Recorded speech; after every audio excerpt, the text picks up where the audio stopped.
Y ya estamos con nuestros amigos de siempre. Una vez a la semana nos juntamos con los amigos del Hospital Regional de Coyhaique. Y hoy es la oportunidad de encontrarnos con Gabriela Olivares, es jefa del Departamento de Desarrollo Hospitalario del Hospital Regional de Coyhaique. Gabriela, un gusto tenerte acá. Muchas gracias por venir a la radio. Gracias, Mauricio. Un gusto también volver a encontrarnos. Hoy día me toca reemplazar al Cote, para los que estaban esperando que hoy día el Cote apareciera acá en la radio y en pantalla. Hoy día somos nosotros con Alexander los subrogantes. Mira tú, ¿qué te parece? Yo soy titular. No te Tú eres... preocupes. Ya, perfecto. Aquí vamos a jugar entre todos, entonces lo vamos a ver como en un equipo de fútbol, ¿verdad? El doctor Eduardo Pineda es urgenciólogo y está con nosotros también, es urgenciólogo del Hospital Regional de Coyhaique. Muchas gracias, Doc, por estar con nosotros acá en la radio. Gracias, Mauricio, por la invitación. Yo ¿Le sí voy? soy subrogante, así que... ¿Ah, sí? Ya, bueno, entonces estamos aquí tenemos una mixtura, ¿no es cierto? Uy, a propósito de mixtura, me acordé, y marisco que hablábamos delante, me acordé de una mixtura de marisco, vendría muy bien, ¿verdad? Sí. Bueno, ya. A mí me gusta la cocina. Cada semana nos juntamos aquí y hablamos, ¿verdad? Siempre de buenos temas. ¿Qué es esto de pasar agosto? Empecemos con usted, por favor, doctor. ¿Existe esto de pasar agosto? ¿En serio? ¿Es una brecha que provoca algo o es un decir popular nomás? Partamos con los mitos, partamos arrancando mitos. Sí, es un decir bien... Bien cerquita el micrófono, por favor. Es un decir bien chileno. A propósito, pues, bueno, yo soy colombiano, lo conocí viviendo en Chile y tiene que ver mucho más con el vivir más al norte, más hacia el centro del país. La realidad es que al sur, y nosotros que vivimos bien al sur del país, tenemos un comportamiento diferente con respecto a la época invernal y el comportamiento de las enfermedades respiratorias y virales.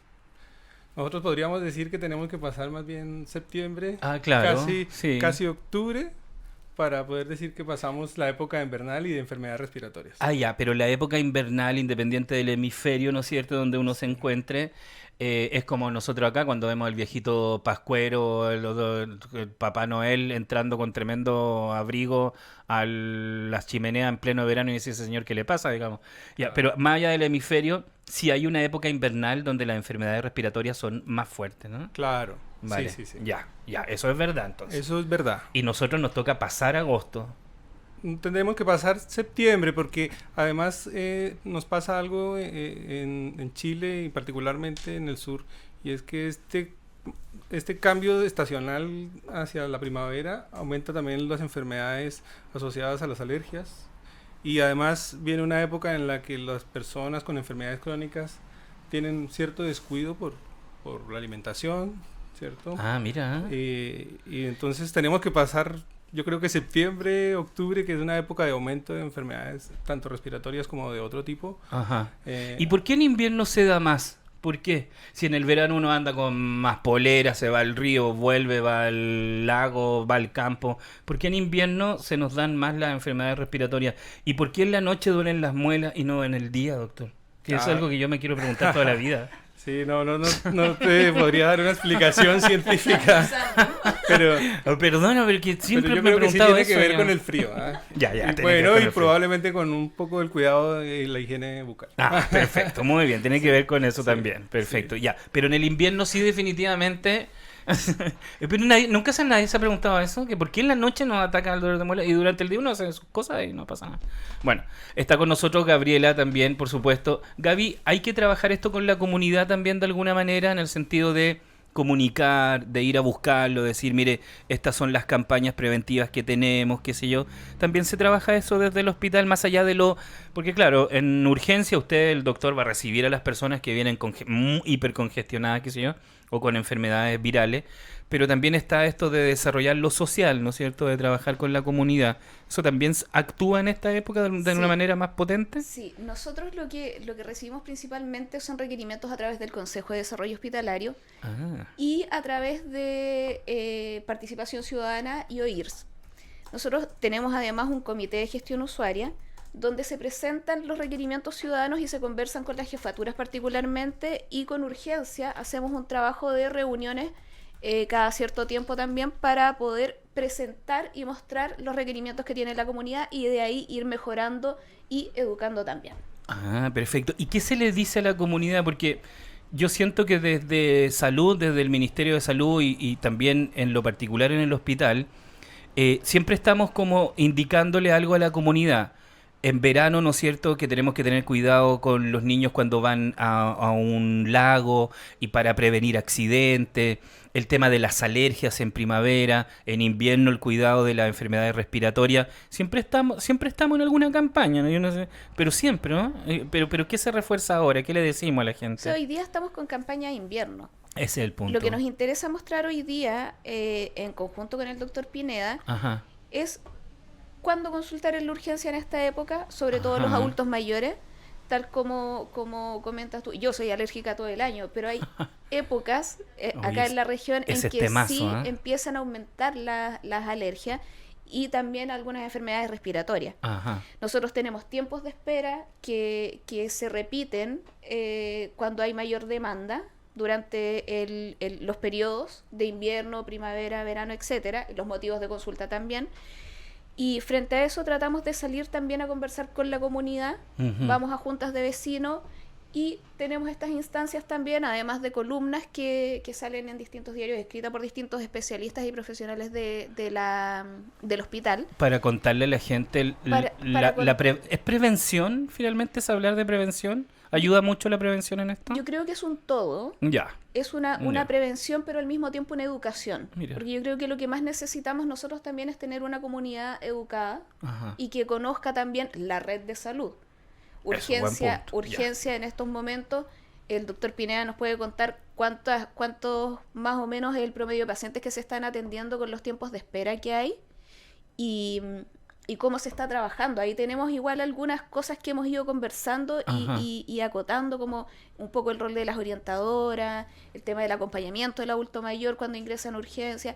Ahí hay varias cosas que se pueden conversando, es verdad, y que son parte de educar y al mismo tiempo prevenir e informar. Mira, ¿cómo en esta época, doctor Pineda, por qué llega la gente mayoritariamente a la urgencia, ¿no es cierto?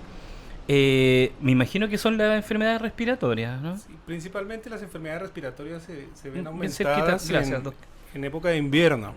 Sin embargo, en el adulto mayor también hay un aumento de la patología crónica descompensada. Estamos hablando en palabras un poco más fáciles de entender de la hipertensión, la diabetes, enfermedades crónicas adquiridas por... Esas siempre están en constante consulta, ¿no? Claro, pero por el invierno nuestro adulto mayor asiste menos a los controles programados.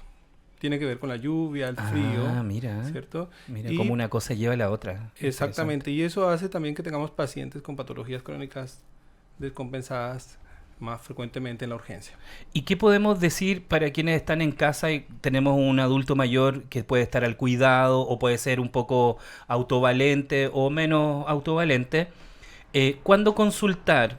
Porque está la otra etapa también, dicen, no, yo no voy a ir al hospital, es probable que esté muy lleno, pero hay que tener cuidado también con la idea de la automedicación, pues, ¿no es cierto? Que también es un tema que también puede, si se exagera eso, se controla poco, puede llegar incluso por una exageración de automedicación a la propia emergencia. Sí, que es frecuente. ¿Es frecuente igual? Pasa, es muy frecuente que el adulto mayor no sé, se terminan sus medicamentos, no tuvo acceso a pedir sus fármacos en el momento indicado porque no alcanzó a ir al consultorio o al hospital en la fecha indicada.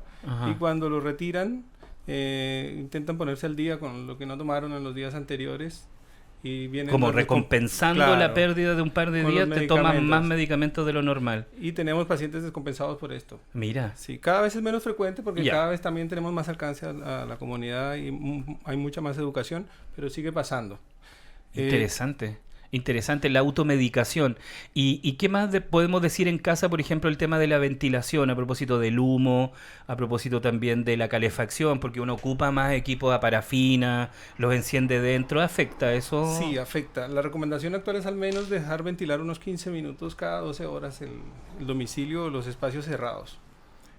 Y esto incluye pues abrir la ventana al menos 15 minutos para que haya un intercambio de aire real. ¿Cierto? Esto va a disminuir la posibilidad de que hayan infecciones respiratorias. Lo mismo, si hay fumadores en el hogar, que no fumen dentro. ¿Hay menos fumadores ahora o no? ¿Se han dado cuenta? ¿O será que como ahora en muchos espacios públicos ya no se puede fumar como antes. Antes fumábamos en el avión, en el taxi. En los colegios. En los colegios. En los claro. hospitales. Sí. Eso ha disminuido, ¿no? ¿Lo han Ha visto disminuido ustedes? mucho, sí. Es interesante. Y socialmente cada vez es menos aceptado ver fumando a alguien. Sí, y molesta, ¿cierto? sí. Si no fumo y alguien se sienta a mi lado a fumar. Sí, yo pensé que era como percepción mía, así como que yo veo menos fumadores ahora que antes. Yo también lo veo de la Sí, misma como manera. menos. Es Y bueno el olor eso, ¿no? también es molesto, entonces. Sí, para el que no alguien se fuma sienta- sobre todo, claro. claro. Sí, claro.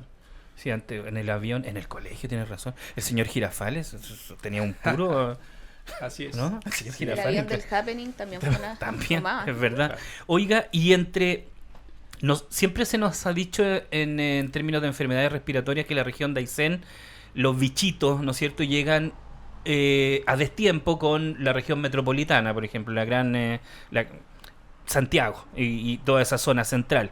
A nosotros nos llegan después, pero este año parece que se adelantó un poco. ¿Cómo hemos estado en comparación a junio, julio y ahora a ver si pasamos a agosto, digamos? Realmente no es que llegue después, yo creo que Ya.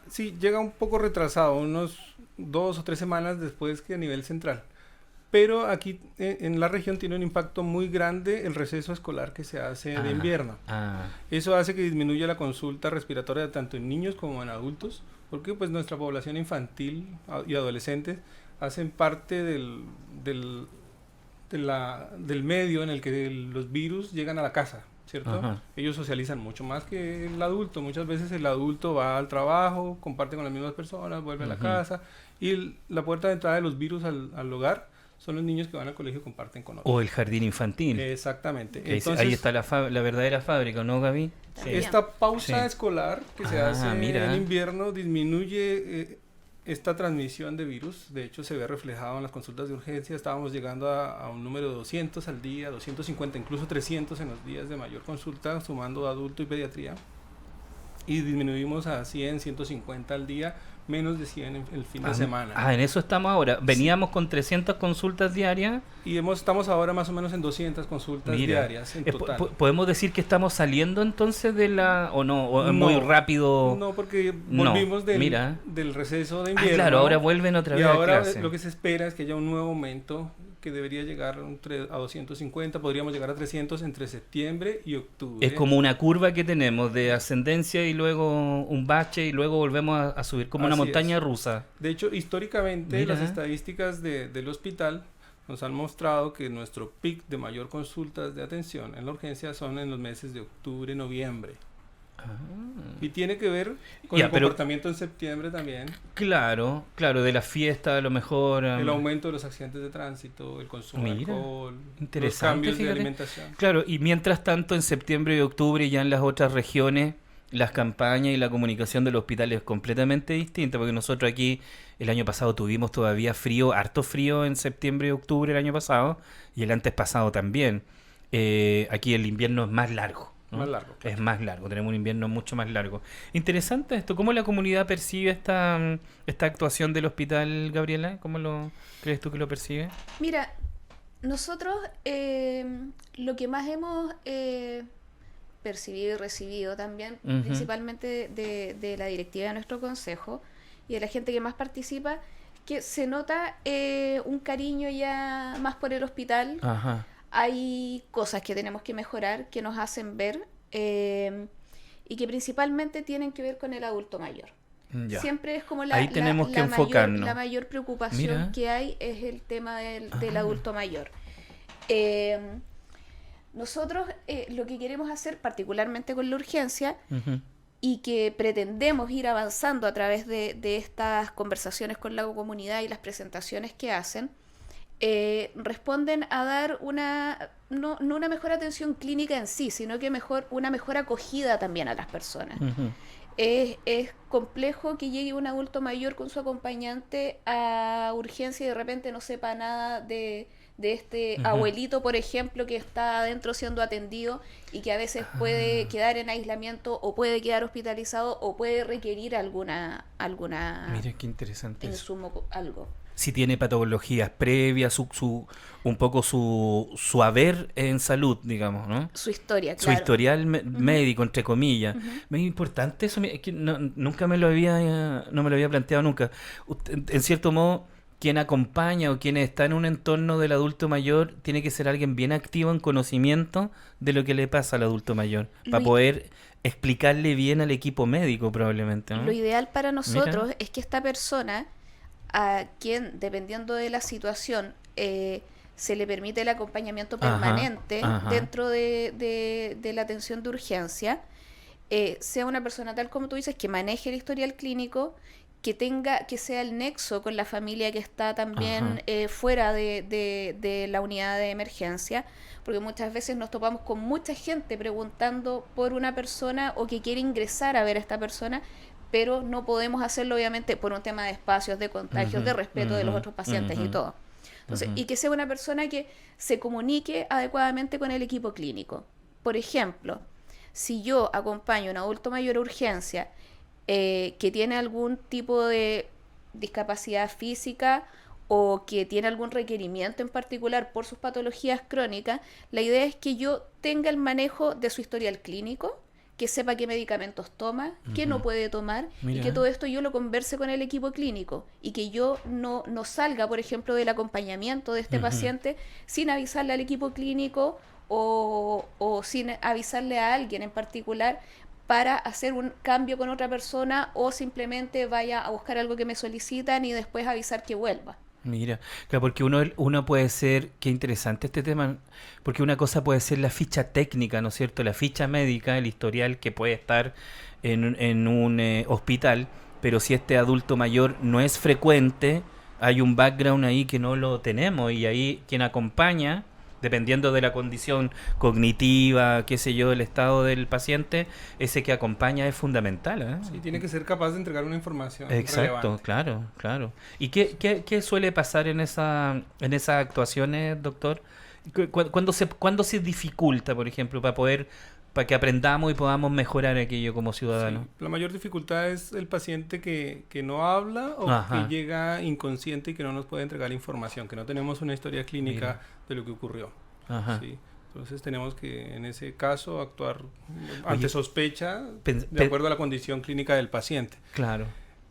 Habitualmente, cuando un paciente llega muy grave, primero lo atendemos, siempre intentamos compensarlo, llegar a un punto de compensación del paciente, y luego salimos a hablar con los familiares. Sí, es raro que un paciente que llegue muy grave, primero hablemos con la familia, y eso es algo muy difícil de entender por los familiares. Es un protocolo. Claro, o sea, tenemos que primero compensar y cubrir las necesidades del paciente que está grave. Estabilizar de alguna manera, al paciente, su condición clínica, y de ahí... Sí, y eso incluye no solo reanimar un paciente que está en paro cardíaco, sino también resolver, por ejemplo, una necesidad de dolor. Eso es importante, porque muchas veces llegan pacientes retorciéndose de dolor, con una necesidad de analgesia inmediata, y pues no tenemos el tiempo de atender al familiar hasta no resolver la necesidad del paciente, pues le duele.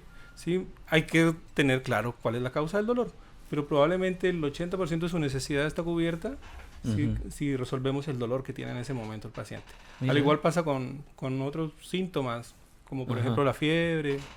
¿Cierto? Pensaba que es un poco similar en alguna forma cuando llega un bebé, un niño que todavía no habla y no se puede expresar bien. Es lo mismo, quien acompaña al bebé debe ser un libro de antecedentes para los médicos en urgencia pediátrica, por ejemplo. Aquí creo que hay un símil, hay algo de coincidencia, claro, pasa similar. Que probablemente el médico tiene dos dudas: uno, ¿qué pasó? Y segundo, ¿qué necesita este paciente inmediatamente que va a cambiar su condición? Si viene convulsionando, intentar resolver la convulsión, ¿cierto? Y después hablar con la familia. Y eso a veces, insisto, es muy difícil de entender, porque uno como familiar quiere saberlo todo, quiere saber todo y estar ahí al lado de él, acompañándolos. Y hay situaciones en las que no es conveniente para la familia estar al lado del paciente, sobre todo situaciones en las que están en estado crítico y que el paciente necesita un poco de privacidad. Muchas veces también para tomar información, el mismo paciente quiere estar solo y los familiares no lo entienden. Y nosotros tenemos que darnos el tiempo para explicarle eso al acompañante. Y en esa explicación al acompañante, Gabriela, doctor Pineda, ¿quiénes aparecen como parte del staff médico y de acompañamiento total. ¿Quiénes salen a hablar contigo cuando tú llegas en esta situación de emergencia? Mira, la única persona que puede entregar información clínica en sí a un familiar y con autorización del paciente es el médico. Ya, mira. En estas situaciones donde comenta el doctor Pineda que primero se debe atender por prioridad, obviamente, al paciente y luego hablar con el familiar que esté afuera. Nosotros en la sala de espera tenemos una orientadora, un cubículo donde hay una orientadora que es la persona que también maneja cierta información, que no puede entregar información clínica, pero que puede hacer de nexo de la sala de espera con el personal clínico adentro. Ya, hay una orientadora. Orientadora. Ya, y se presenta con tiene una credencial, está en un espacio digamos, físico en particular, mira. que es un cubículo, donde ella tiene también acceso a ciertas informaciones básicas. Insisto, porque el historial clínico también es privado del paciente. Y a los tiempos de espera también, cosas que pueden en el fondo orientar y calmar un poco al usuario, acompañante, mientras ella hace el nexo con el equipo clínico y le explica de vuelta también al acompañante que hay un tiempo de espera, que están en un procedimiento, etcétera, etcétera. O si quieren un aislamiento, que no van a poder ingresar. Mira, por el motivo ¿y cómo se toma la decisión ahí in situ? Porque en un estado de emergencia es un estado de crisis, ¿ah? Uno no va con la paciencia, no va con un estado de ánimo, va con un estado de ánimo nervioso, exaltado, claro. Uno dice, mi familiar se va a morir. Así llega uno, ¿no? Sí. Aunque sea algo menor, pero todo el mundo se te da vuelta el planeta y tú dices, necesito que todo este hospital esté para mí porque no quiero que se me muera mi ser querido. ¿Cómo deciden el equipo ahí quién es? Porque a veces pueden llegar 4, llega un amigo, llega un tío, lo trasladó un X1, un X2, o a veces llega el hijo. ¿Cómo se decide ahí protocolarmente y en buena lid quién es el más adecuado para recibir la información? Mira, en general en el hospital nosotros, no solo en las urgencias, sino que en general nosotros trabajamos con personas que tienen dolencias, que llegan con alguna problemática de salud.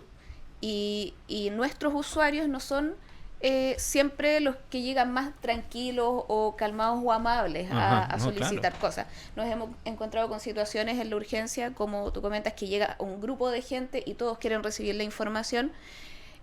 Otros que llegan incluso de manera un tanto agresiva o grabando para salir en redes sociales, por ejemplo, o llamar a medios de comunicaciones. Recibimos como hartas amenazas, entre comillas, que se entienden también dentro del contexto de esta situación en la que uno no sabe qué va a pasar con el familiar. Mira. Pero que sí, obviamente, siempre tenemos que pensar en que tenemos que ser respetuosos entre todos.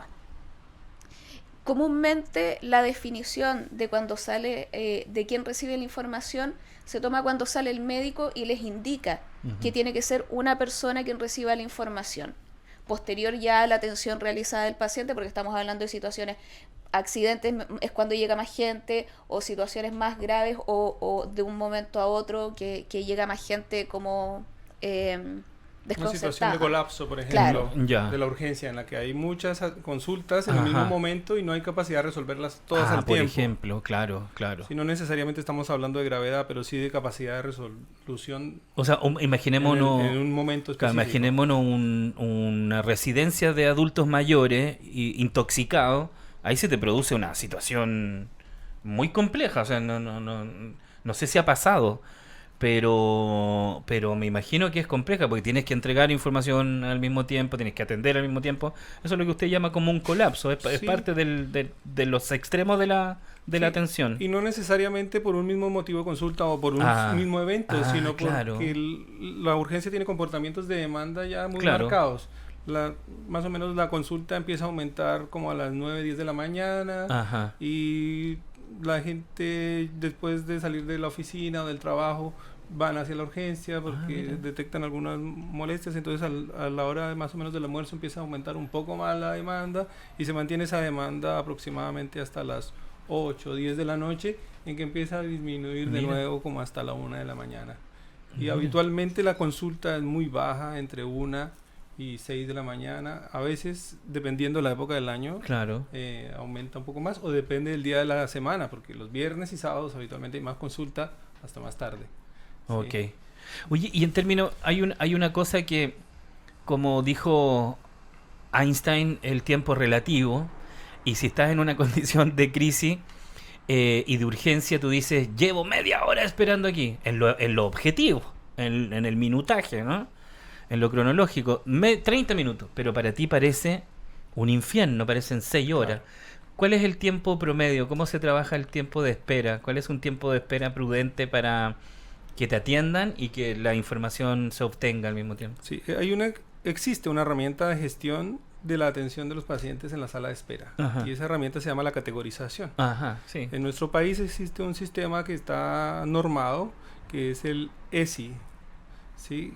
Así se llama por sus siglas en inglés, en que clasifica al paciente en 5 estadios: 1, 2, Ajá. 3, 4, 5. El 1 es el más grave, el 5 el menos grave. Como un semáforo. Exactamente, Claro. por colores. Por colores. Y esta categorización la realiza la enfermera. Ajá. Nuestro promedio de espera para que el paciente sea categorizado está entre 1 minuto y 7 minutos. Entonces, el paciente que llega y se inscribe a la ventanilla del servicio de urgencia, ya sea adulto o pediátrico, es atendido antes de 7 minutos por un profesional universitario. Ajá. Mira. Este enfermero realiza Sí. un proceso de categorización basado en preguntas, algunas veces Sí. basado en los signos vitales cuando corresponde, y se toma una decisión de categorización, si es urgente o no atenderlo inmediatamente. Él clasifica. ¿no? Claro. Él pone en distintos estados. Ahora, no quiere decir que si soy categorizado C5 o C4, me voy a demorar siempre 3 o 4 horas en ser atendido. No, simplemente hace gestión de los pacientes que hay en la sala de espera. Perfectamente podría llegar un paciente ser C4, C5 y ser atendido inmediatamente porque no hay demanda. Porque no hay demanda, claro. Ahora, podría llegar un paciente C3, un poco más grave, con más requerimientos de atención, y tener que esperar mucho tiempo porque tenemos muchos pacientes graves. Claro. Puede ocurrir y se ha dado el escenario. Esta herramienta lo único que permite es gestionar los pacientes que hay en la sala de espera, y es dinámica. Cuando lleva mucho tiempo de espera, hay que volver a hacer el proceso de categorización. Muchas veces se hace una recategorización cuando el tiempo de espera ha superado las 2 horas. Ajá. Nuestros tiempos de espera en el hospital nunca llegan más allá de 6 a 8 horas, es muy raro. Ajá. Hemos tenido épocas de espera superiores a las 12 horas. En épocas de pandemia, cuando Ajá. teníamos el pic de atenciones muy alto, llegamos a tiempos altos, incluso a tener los pacientes hospitalizados en la urgencia, que no es lo frecuente. No es común. Sí. Pero teníamos atiborrado el espacio completo, digamos, Claro, lleno de gente. y no solo era en consultando. Coyhaique, sino en todo el país. Claro. Que claro. fue un momento muy específico, que fue más o menos en junio del 2021, en la Ujú. época de mayor pic de todo el país. Pero en este momento nuestros tiempos de espera están oscilando entre 1 hora y 4 o 5 horas en promedio Ujú. en la urgencia adultos, Ujú. y más o menos hasta 2 o 3 horas en Ujú. la urgencia pediátrica cuando están muy altos. Y es el mejor sistema, porque mientras usted hablaba yo pensaba, si fuese solo por orden de llegada, ese sistema no es bueno, digamos. No porque es bueno porque no, nos permitiría o pasaría que pacientes muy graves podrían estar Exacto. esperando muchas horas. frente al que pudo llegar por sus propios medios, por un dolor de cabeza, por ejemplo. Pasaba por decir antiguamente algo. Claro, esto, eso, que por eso uno digo, llegaba a un servicio exacto. de urgencias y veía personas en paro cardíaco en la sala de espera, o niños con fiebre Claro. convulsionando. Claro, Eso exacto, a eso me refiero. puede ocurrir hoy en día, pero Sí. la verdad es que es cada vez más raro que ocurra, Ajá. porque la categorización se hace oportunamente. Va ganando posición en una cosa constante, ¿no es cierto? El que está más grave.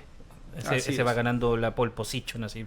Sí, y la ventaja que tiene este sistema de categorización que se utiliza en todo el país Ujú. es que es un sistema que está muy bien Ok. normado, y que además tiene muy poca posibilidad de que cambie entre un operador y otro. O sea, si hoy me Ujú. categoriza un enfermero, Ujú. mañana otro, muy probablemente el resultado va a ser Claro. muy similar. Por eso también es muy importante, volvemos al inicio del programa, si tú te enfrentas a este profesional enfermero o enfermera, entregar la mayor cantidad de información, muy creíble, ¿no es cierto? Y si va un adulto mayor descompensado, que ese que acompaña, sea muy directo, muy franco en lo que entrega, para que ese diagnóstico y categorización posterior sea el más adecuado. Ahí funciona el sistema. Claro. Ese O sea, es el óptimo. puede pasar que hayan errores, si Claro. esto es un proceso hecho por humanos, y puede Operado tener por humanos. claro, y puede tener errores humanos, o puede tener una falsa percepción incluso del paciente. Ajá. Muchas veces el paciente dice, no me duele tanto, y cuando uno